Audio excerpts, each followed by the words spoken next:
নমস্কাৰ সমূহ আমাৰ শুভাকাংক্ষী সমৰ্থক তথা অগ্ৰ শিক্ষা সমিতি জিএছপিকে আদি কৰি বিভিন্ন জাতীয় দলগত সন্মানীয় বিশেষ সদস্যসকল লগতে আমাৰ কোকৰাঝাৰ ভোটাৰ ৰাইজ ইতিমধ্যে আপোনালোকে গমে পাইছে যে আজি 11টা বজাত আমাৰ যি নমিনেশ্যন ছাবমিশ্যন আছিল সেইটো কেঞ্চেল কৰা হৈছে।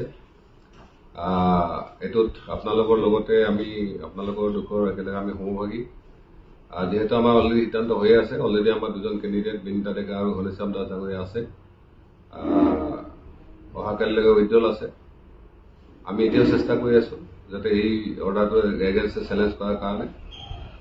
গতিকে কালিলৈ কিবা কাৰণত একো ৰিজাল্ট নাহিলেও আমাৰ নিশ্চিতভাৱে এজন কেণ্ডিডেট থাকিব। সেইকাৰণে আপোনালোকে কাইলৈকে অপেক্ষা কৰক আৰু নিজৰ নিজৰ যিখিনি দায়িত্ব সেইখিনি পালন কৰক। কাৰণ এইখিনি সময়ত আমি কোকৰাঝাৰ ভোটাৰ ৰাইজৰ লগত আমি থিয় হোৱাটো জৰুৰী।